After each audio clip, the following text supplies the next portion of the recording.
こんにちは。ともしびジャパニーズのじゅんきです。最近、日本は急に寒くなってきましたね。この前まで夏だったのにもう冬が来そうですよね。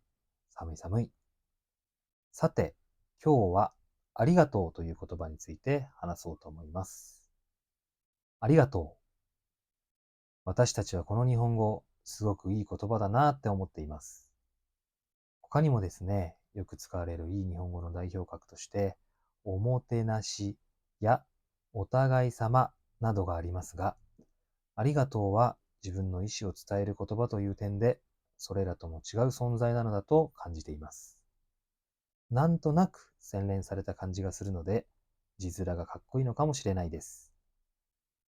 今回のお話は、自立に向けて歩み始めた過去の自分たちの視点に立った感謝のお話です。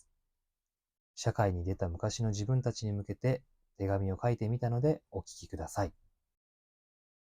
昔の自分たちへ。学生時代の生活とは違って、仕事中心の生活はどうですか？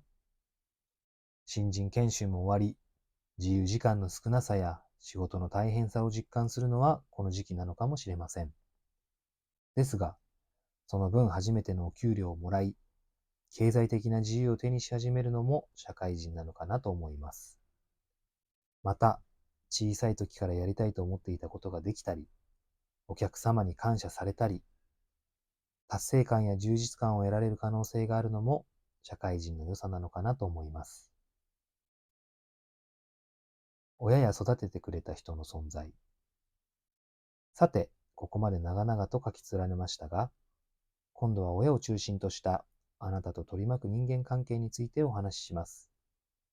もしかすると、今のあなたたちの心には響かないかもしれませんが、それで大丈夫です。学業や仕事で忙しいですからね。いつか、そういう文章を読んだなぁくらいで思い出してもらえれば十分です。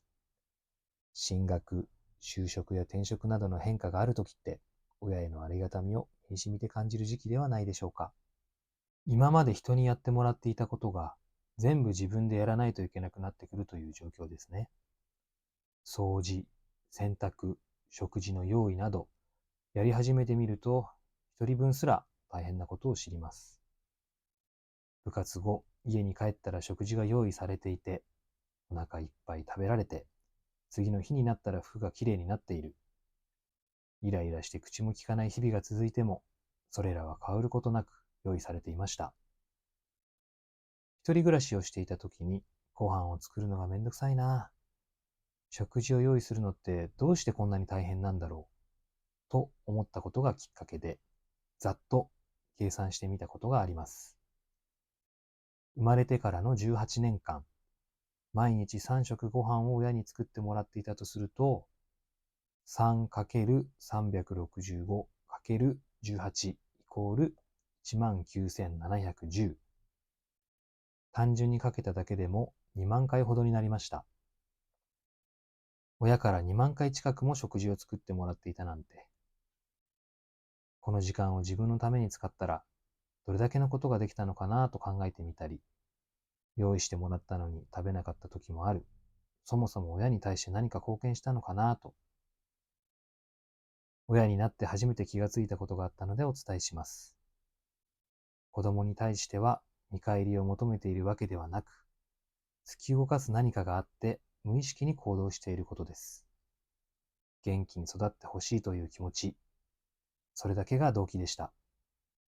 もしも余裕ができて、さらに機会があれば、さらっと伝えてみるのも一つの選択肢なのかなと思います。いつもありがとうって。それだけで、仏頂面のお父さんは心の中でニヤニヤしているかもしれませんし、目頭が熱くなってしまう人もいるでしょう。いつもは口数の多い母も、急に黙ってしまうかもしれません。